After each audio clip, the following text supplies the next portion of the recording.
Olá pessoal, saudação de paz, tudo bem com vocês? Hoje nós estamos aqui para mais um podcast e sinceramente o coração tá a mil. Tem um cara aqui que dispensa comentários, um adorador nato, cheio do Espírito Santo de Deus e mais do que isso, um referencial de Deus para o Brasil, para as nações.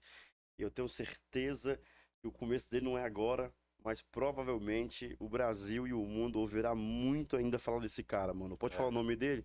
pode, Pode. pode soltar. Está conosco neste dia nosso nobre companheiro e amigo, cantor adorador Rivelino Américo.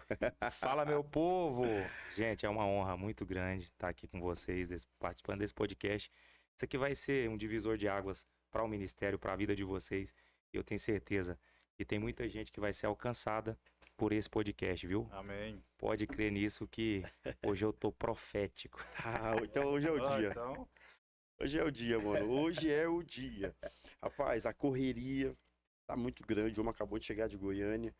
Nós temos hoje um evento daquele jeito. Eu tenho certeza que Deus vai fazer coisas absurdas mais uma vez, mas nós não poderíamos deixar passar batido em trazer esse convidado ilustre aqui para poder falar um pouquinho da sua vida, da sua história, matar um pouco da curiosidade de muitas pessoas e também eu creio que dar algumas dicas para quem quer viver o melhor de Deus no seu ministério. Meu nobre, fala um pouco aí do seu começo. Você nasceu lá cristão. Rapaz, na verdade, assim, minha mãe, quando eu nasci, né? O pessoal fala nasci dentro da igreja. A gente tem a impressão de que as irmãs do ciclo de oração fizeram o parto da.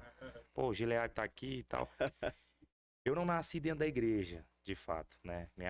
Quando meu pai converteu foi quando eu nasci. Minha mãe me teve. Minha mãe tinha 64 anos de idade. Não, meu pai tinha 64 anos de idade. Minha mãe tinha 46 anos de idade. Então eu sou filho da velhice deles. E aí quando eu nasci, o meu pai converteu. Até então ele batia na minha mãe, batia nos meus irmãos, era um cara muito agressivo. E a voz e a fala dele pra minha mãe foi essa: se esse menino for meu, porque eu não tenho mais idade pra ter filho, você também não tem mais idade para ser mãe. Mas eu pior, mas se for meu, eu vou pra esse Jesus que você serve. Foi o que Jesus precisava, irmão, ouvir.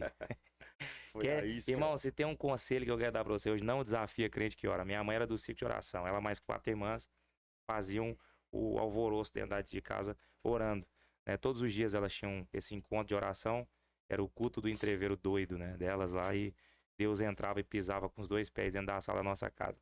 E ela dizia pra mim, falava, eu orava pra Deus resgatar seu pai. Foi uma forma de Deus resgatar ele. Foi quando ele deu essa palavra. Porque meu pai era um cara muito agressivo, grosso. Todo mundo que é assim é um homem de palavra, né? verdade, Quando ele disse pra ela, se esse menino for meu, eu vou pra o Jesus que você serve.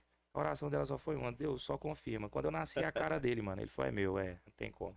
Então, eu peguei a fase boa do meu pai. Mas a minha vida ministerial em si não começou literalmente dentro da minha casa, né? Minha casa não era uma casa de ministros, não era uma casa de pastores, né? Minha casa era uma casa de uma mulher de oração. E aí depois que ela convenceu meu pai virou um homem de oração. E aí quando meu pai virou um homem de oração e ela uma mulher de oração, as coisas começaram a encaixar. Eu sou o filho mais novo de uma família de 12 irmãos, então era muita gente lá em casa. 12 irmãos? Irmão, se lá não tinha televisão, não tinha nada. E aí, quando eu vim por causa de uma promessa. Havia uma promessa sobre o ventre da minha mãe, que o filho mais novo seria o referencial para toda a casa. Que coisa, rapaz. E ela nunca tinha contado isso para ninguém. Não tinha contado porque ela falou: o filho mais novo, mas como assim? Eu tô com 40 e acho que quando ela devia ter uns 44 anos, ela disse: eu não posso mais ser mãe, né? Já tô velha. Só Então que Deus, ele confunde. Você foi o filho da velhice mesmo. Filho da velhice. Filho da velhice. Coisa. E aí, quando eu nasci, foi essa parada. Só que até então, por exemplo, como eu não tinha um referencial dentro de casa de música, de pregador nem nada, de quem cantava, só tinha um referencial da minha mãe, que era de oração. E a referência que eu tinha era ela, né? Então eu achava que crente só orava. E aí, de repente, a gente começou a participar de algumas coisas, ouvir algumas coisas. Eu comecei a cantar quando eu tinha 18 anos de idade. Sério mesmo? 18 anos de idade. Até então, irmão, eu estragava qualquer festa de aniversário. Que quisesse estragar uma festa, me chamasse. E eu não tinha essa referência, sabe? mas na adolescência, na Nada. criança, não cantava nada? Nada. Nem no conjunto, Não. nem solava os hinos. Eu não participava do conjunto, porque era CA de seta. lá na minha cidade, que era Uruaçu, no interior do estado de Goiás. Não era Goiânia, não. Uruaçu. Eu vim pra Goiânia quando eu tinha 15 anos de idade. Mas era Uruaçu, no estado de Goiás, indo pro Tocantins. No Nortão, irmão. Quente, hein? Você é louco. E aí, quando eu congregava lá, eu congregava na Seat Seta. Seat Seta, irmão, as irmãs usavam terno e gravata. Ninguém podia... Era talibanzão mesmo. E como eu gostava de jogar futebol, então não podia participar de nada da igreja. Eu só ia com a minha mãe. Quando eu comecei a participar de algumas coisas da igreja, foi quando meu pai se adaptou à quadrangular. A quadrangular era bem mais leve, bem mais tranquila na questão de usos e costumes. A doutrina, a liturgia deles era totalmente diferente, né? E aí a gente começou a participar de mais algumas coisas. Mas com música, o meu primeiro contato de verdade com a música foi quando eu tinha 17 anos de idade. Rapaz, 17 eu vou ser bem sério, esse é o tipo de coisa que mexe comigo. Porque assim, ó, tu vê, Deus faz uma promessa, libera uma palavra, o filho mais novo vai ser quem vai puxar todo o bonde. Sim, E literalmente. de fato cumpriu, né? Sim, Que pô. coisa, rapaz. Sim, eu tenho irmãos que moram aqui em Brasília, por exemplo, na Santa Maria, no Estrutural. Meu irmão mesmo, que agora tá morando em Goiânia, morava aqui no Recanto das Emas. E Tá certo. tinha algum deles que nunca tinha me ouvido, pastor Gilead. Nunca tinha ouvido eu cantar, não. Nunca? Quando alguém falava assim, ô, o Rivelino vai cantar e vai pregar na minha igreja, eles desentendiam, porque eles... Pô, que Rivelino? Você fala Que Rivelino, o isso? nosso Rivelino? Sim. E ele fala, não, mas não tem condições aí. Mas quanto que esse menino começou a cantar que ninguém sabe? Por quê? Porque eu acredito que a internet ela alcança muitos públicos, né? Mas nós que somos da Assembleia de Deus, nós somos chamados de pentecostais barulhentos, né? E tudo. Nós temos o costume de acreditar numa profecia, numa palavra profética. E quando eu tinha 17 anos de idade, estava finalizando, já meados ali de agosto, eu faço aniversário dia 15 de setembro, então eu já estava transitando do 17 para 18 anos de idade, estava tendo uma campanha de quinta-feira na minha igreja. Eu congregava num setor lá chamado Vera Cruz 2. Era tenso, irmão, punk. Fala um setor tenso aqui no DF. Era esse. E eu morava lá, né? Então, assim, trabalhava o dia inteiro, chegava e estudava, e era essa pegada, né? E nesse dia, tava tendo essa campanha, o irmão que tava na portaria, que ficava na portaria mesmo, literalmente, do meu colégio, era Raimundo o nome dele. E ele era da igreja, sabe? Então, assim, a gente ficava melindroso, não podia fazer muita coisa, porque, pô, o cara tava ali. E aí, esse dia eu cheguei atrasado para entrar no colégio. E eu falei pra ele, né? Falei, irmão Raimundo, cheguei atrasado, rapaz, tal. Me libera aí. Ô, meu filho, você chegou atrasado com um motivo, porque hoje tá tendo campanha na igreja, Deus te quer lá, não te quer aqui hoje não. Desse jeito. E eu falei, deve ser isso mesmo. E rapei pra igreja. Subi a igreja, o colégio ficava assim, tipo, um quilômetro da igreja, na mesma direção. E eu subi pra igreja. E nesse dia, nessa quinta-feira, foi onde Deus falou literalmente comigo. Eu tava sentado no banco da igreja na quinta-feira. Uma irmã chegou, aquelas irmãs você já conhece, né? As do coque. As do coque. Cheira óleo, irmão. Meu Não tem, Deus né? do Ela não céu. tem Avon, não tem Jequiti, não tem Boticário, nem perfume importado. Ela cheira um óleo. E ela chegou com a mão cheia de óleo, mano. Quente a mão dela, quente. E ela colocou na minha garganta. E ela disse assim pra mim: hoje estou te entregando um dom pra mudar a realidade da sua casa. E isso Meu foi Deus. marcante. Ela falou muitas outras coisas, mas o que me trouxe, o que me carrega aqui são as orações da minha mãe, que sempre teve, que ainda tem. Minha velhinha tá com 83 anos de idade, da minha mãe. E essa profecia que marcou literalmente a minha vida ministerial. Quando ela disse isso, eu não sabia o que era ainda, enfim, eu não entendia muita coisa desse mistério, né, de Deus, desse mundo profético, do campo profético. Mas quando ela falou, eu acreditei que realmente Deus ia me dar alguma coisa. Mas eu pensava como todo mundo pensa. Pô, é uma empresa, é uma ideia, sabe? Eu vou lançar um iPhone, vou lançar uma marca. É isso. Pô, vai mudar a história da minha, né? Aí você sempre leva pra pegada de fora do business, né? Você nunca traz pra o lado da igreja. Tipo, pô, você olha pra igreja e isso é um erro nosso. E está mudando bastante. Tá mudando. A gente olha pra igreja e não vê a igreja como recursos que Deus pode usar pra mudar literalmente a sua vida. Tanto ministerial, beleza, já muda. Espiritual, sim, mas financeira também. Entende? Por quê? Porque na igreja, mano, e se não tiver na sua igreja, eu vou profetizar isso aqui agora em nome de Jesus, Mas hoje, dentro da igreja, é onde estão os maiores empresários do país. As pessoas mais bem remuneradas que Amém. andam aqui dentro do DF, no Goiás e em todos os lugares que a gente passa pelo Brasil, estão dentro da igreja. A igreja é um celeiro de gente rica, de gente importante, de gente que Deus levantou para mudar a vida Sim. de outras Que pessoas. de fato carrega um propósito. Claro, porque Verdade. não é o dinheiro que conduz quem está dentro da igreja, mas é verdade. Deus. É E aí nós Deus. usamos o dinheiro para abençoar as vidas das pessoas, entende? Então, e essa parada, esse negócio tem que vir muito pro nosso meio.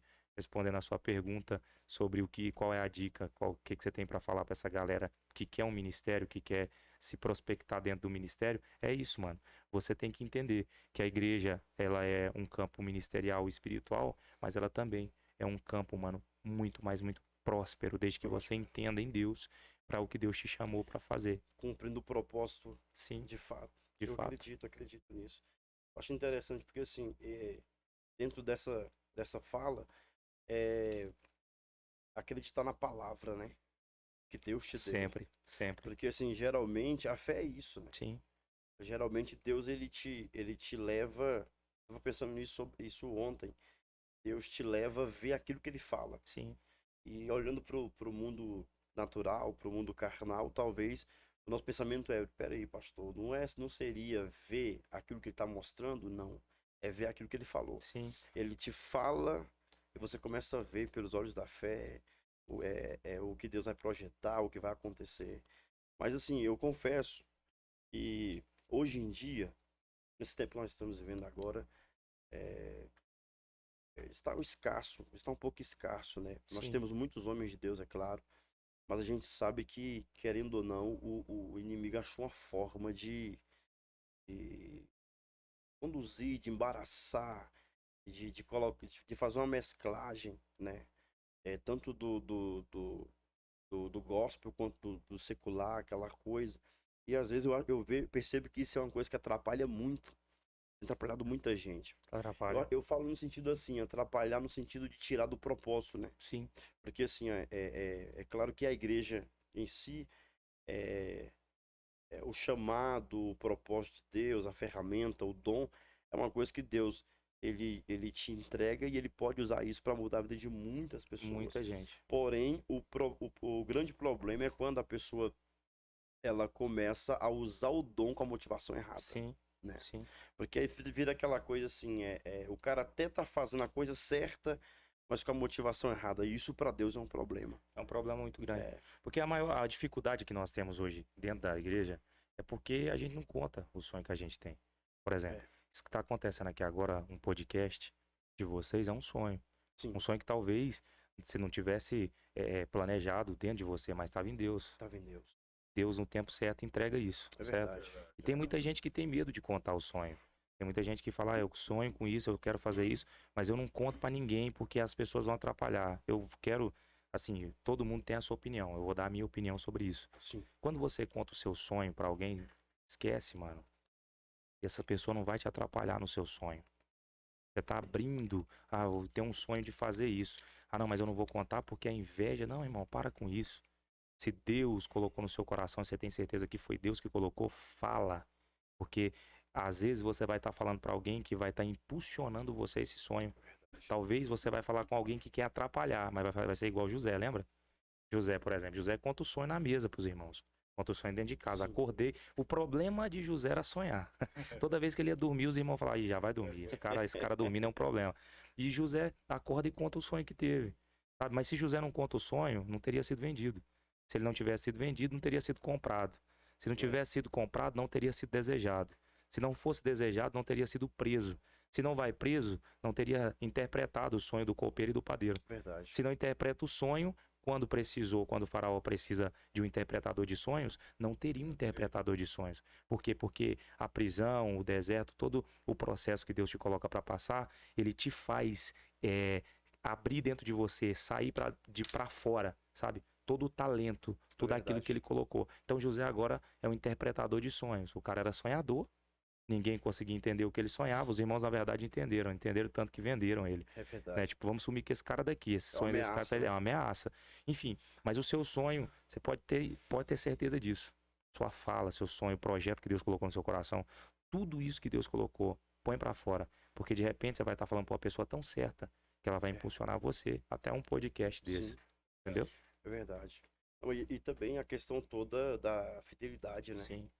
Ou seja, o motivo em que José, é, a forma como, a convicção que ele tinha naquilo que ele tinha sonhado e no Deus que ele tinha, é tão sério que em todas as oportunidades que ele tinha para escorregar, ele permaneceu firme. Permaneceu firme. Então, de alguma forma, os que se ergueram para poder tentar destruí-lo foram, na verdade, uma boa ferramenta de Deus para poder impulsionar ele ainda só mais, né? impulsionou, Claro. né?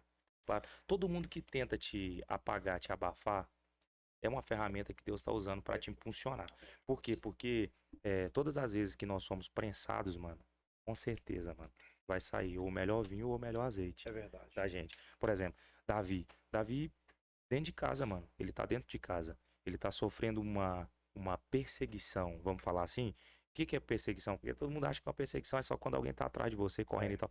Mano, a perseguição de Davi era qual, mano? O cara era um cara que era cuidador de ovelhas e ovelhas malhadas. Era um cara que tava esquecido.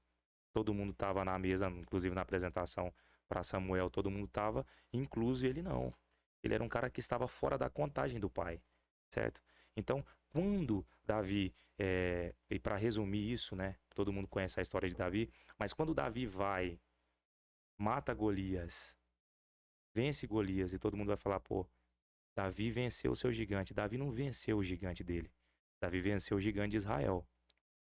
Na verdade, o gigante de Davi era Abinadab, Jessé, Samar, a casa, o pasto, urso e leão. Esses eram os gigantes de Davi. Quando Davi desce, ele desce com uma função, com um Sim. propósito. O pai mandou fazer o quê? Só entregar comida e volta. E volta. Só que lá ele ouve uma coisa que pode mudar a rota da vida dele. E muitas das vezes nós estamos passando por lugares estratégicos que Deus nos colocou, só que a gente não está ouvindo o que a gente tem que ouvir. Por quê? Porque a gente vai simplesmente para executar uma função e você tem que andar por propósito. Davi tinha um propósito. Qual que era o propósito? Quando Samuel unge Davi a rei, não sejamos bobo. Ah, não, Davi voltou para o pasto, foi cuidar de... Não, não, não. Davi começou a se comportar como rei. Quando ele ouve que há uma ameaça sobre Israel, o que ele pensa? Uai, se eu vou ser o rei e a ameaça é contra Israel, peraí. Oportunidade. A oportunidade de Israel conhecer quem eu sou é agora. Então, Golias era o gigante de Israel, o gigante de Saul, o gigante dos soldados, o gigante dos generais. Davi estava ali simplesmente para cumprir uma função, mas o propósito de Davi era ser rei de Israel. Aí, quando você entende que o seu propósito está enraizado em tudo que você faz, sabe? Tem a ver com tudo que que vai acontecer na sua vida, os lugares que você vai pisar, você começa a pensar diferente. Quando Davi vê essa oportunidade, Davi entende que o gigante não era dele, mas o propósito era. Na verdade, eu vou até falar isso aqui, que o gigante, na verdade, era de Saul, era de Israel, era tudo. Mas Golias, ele não foi o gigante de Davi, ele foi o troféu. Porque o troféu é aquilo que vai destacar o tipo de vencedor que você é. Então, quando Davi derrota Golias, quando ele mata Golias, quando ele arranca a cabeça, ele tá dizendo, tá aqui. Esse é o meu troféu e o gigante de vocês. E pronto. Você tocou num assunto que é muito interessante. Porque, assim, é a questão da unção na cabeça, mas ainda não tem o preparo, né?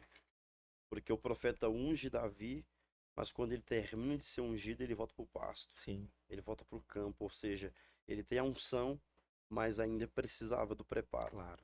Isso é interessante. Muito. Porque, assim, ó, a gente olha hoje, assim, a gama e a multidão de pessoas talentosas, né? Tem muito. Que Deus está lapidando elas. Sim. E às vezes é aquela questão de não passar na frente, esperar o tempo, Sim. sabe? De esperar a coisa amadurecer, de deixar Deus se mover. Eu falo isso até porque, assim, ó, se você observa essa questão de Davi, um ponto que mexe muito comigo é quando ele se apresenta diante de Saul e ele fala assim, ó, eu já matei um urso e um leão. E esse filisteu incircunciso é como um urso e o leão que eu vou matar. Porque ele estava dizendo, porque assim, a Bíblia fala que a fala de Saul foi, não, mas você é só um menino. Você é pequeno. Você é só um menino, você é novo. Ele não, ele é gigante, ele é forte e habilidoso. E você é só um menino. Aí dá o testemunho, matei o urso, matei o leão. E esse filisteu incircunciso é como o urso e o leão que eu vou matar. Eu fico pensando Rivelino, que tudo também faz parte de uma questão de visão, né? Claro. Porque se a gente parar para observar, a gente analisa que Davi não chamou Golias de gigante. Ele disse, não, é só mais um obstáculo. Isso aí é só mais um obstáculo que eu vou vencer do mesmo jeito que eu venci o urso e venci o leão. Porque gigante, Golias era gigante para Saul. Sim. Para Davi, o único grande que ele via era Deus. É lógico. Para Davi ele era troféu. Era troféu. Ele era gigante para Saul, para Davi ele era troféu. Era troféu. O que eu vou ganhar? É verdade. Não, você pode morrer. Não. Eu quero saber o que eu vou ganhar. Por quê? Porque você não morre. Porque você sabe o que é que Deus profetizou sobre você. Entende? É verdade. Então, quando a gente carrega aquilo que Deus falou, o que os homens falam não faz efeito na nossa vida. Não faz efeito. E a primeira pessoa para quem Davi abre, ele matou urso e leão, foi para Saul. Porque tem coisas, e agora sim, tem coisas que você tem que falar para as pessoas certas, no momento certo. Tem gente que perde a oportunidade por falar coisas boas para pessoas erradas. Agora, Davi vê a oportunidade, peraí, sou um menino, verdade.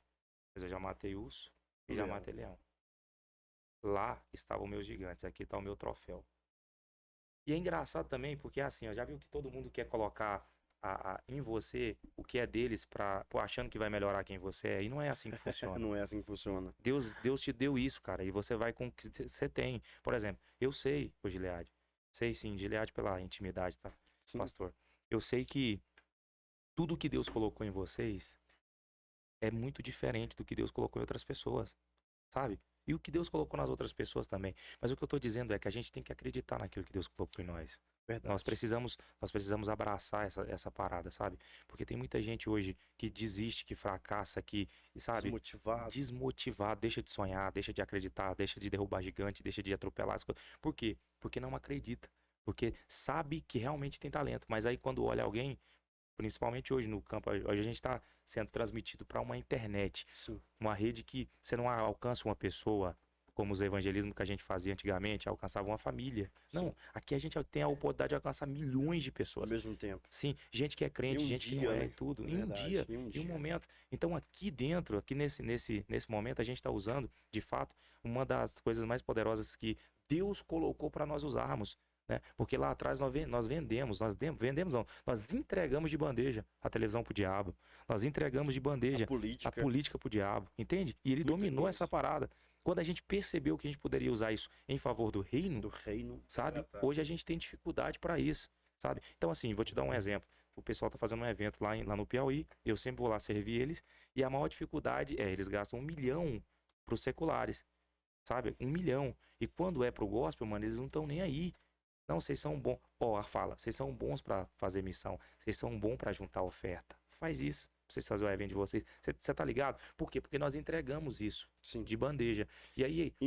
Infelizmente. E hoje não. Hoje a gente entendeu que nós temos uma arma poderosa nas mãos. Que é uma arma poderosa e também é uma arma que pode também te matar, destruir. Porque tem gente que não tá preparado para isso aqui. Sim. Cai no mundo das comparações. Usa de forma errada. Infelizmente. Um monte de gente morrendo hoje. Por quê? Porque cai no mundo das comparações. Por exemplo, você não pode comparar o seu ministério com de qualquer um. Vou até aproveitar para dar um testemunho. Até falei pro Fábio no carro, a gente vindo para cá. O Gilead foi na minha igreja, num culto que a gente tinha lá, que era numa quarta-feira, chamava Nosso Culto. Lembra? Lembro. E Deus te usou muito naquele dia, muito. E a minha mulher tinha 70% da faculdade de psicologia concluída, né? E um dia numa mesa de almoço, o tio dela virou para ela e disse para ela assim: não, você esquece. Isso aí não vai acontecer. Até porque na nossa família não tem ninguém formado, você não vai ser a primeira. E eu tava almoçando, mano. Tava com a coxa de frango na mão. Larguei porque tem momento que você não tem que ser mal educado. Sim. Você tem que ser ousado e usado por Deus. Deixei a coxa de frango, falei pra ele com todo respeito. Isso não vai acontecer. Até porque ela é da sua família, mas agora é da minha também. Na minha família, ela vai ser a primeira que vai pegar um diploma. E tá tudo certo. Ele falou, não, eu tô dizendo assim, porque aqui e tal. Eu falei, não, é difícil, eu sei que é. Pro senhor é mais ainda. Tem uma dificuldade, tem um problema. Sim, porque o problema de muita gente tá no bolso.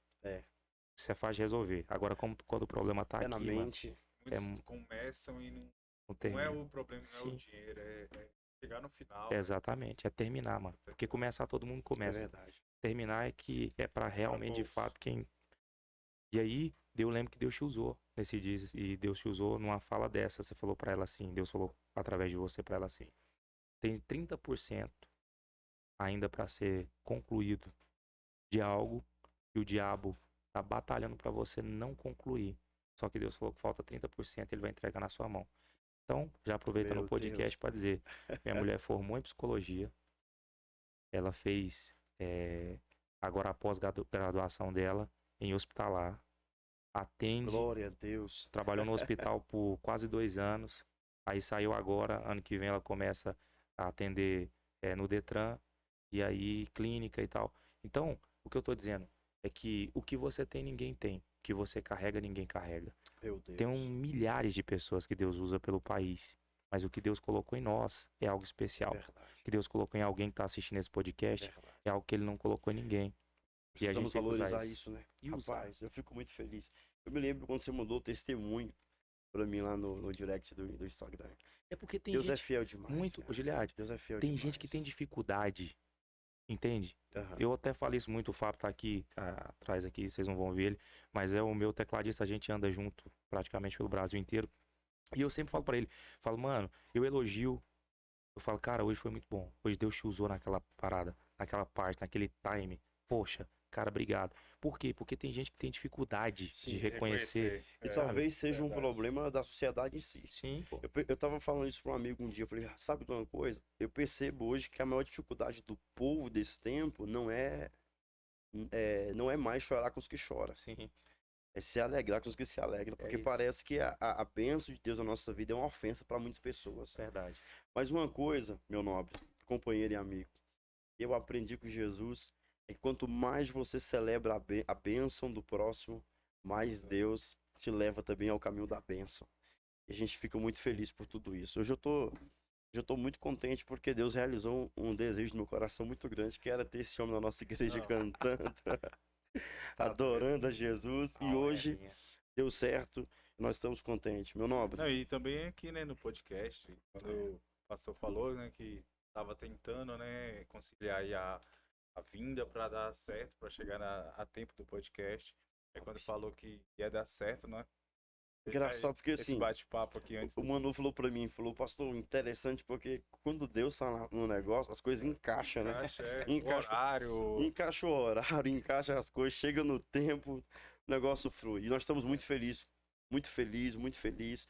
E hoje eu tenho certeza que Deus, com toda essa conversa, tá alcançando o coração de alguém. Eu queria só que você deixasse uma palavra de Deus para alguém que tem um ministério de pregação ou de louvor. Libera uma palavra de Deus aí para esse povo abençoado. Amém. O que mais vai acontecer com você quando você iniciar, abraçar o que Deus tem para você, são os fracassos.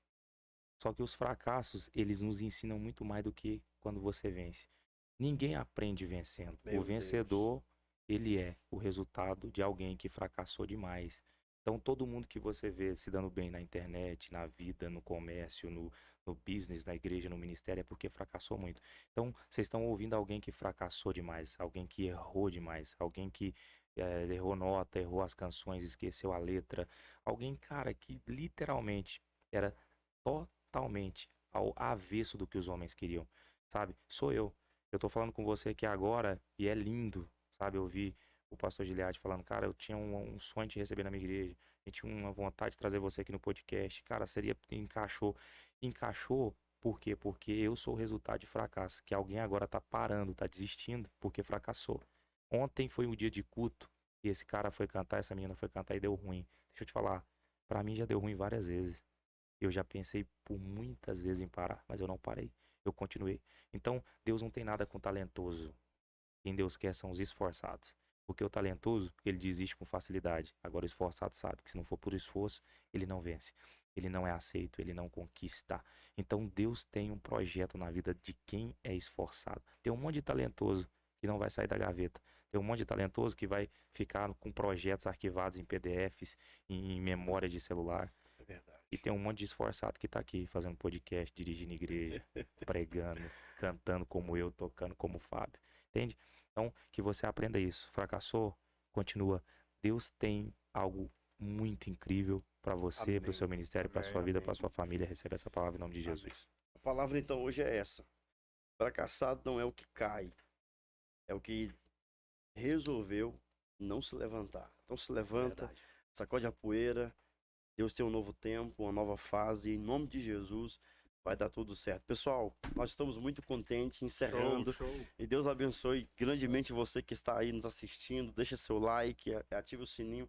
E que Deus te abençoe cada dia mais. E uma salva de palmas para esse convidado, porque o cara é top demais. Deus abençoe.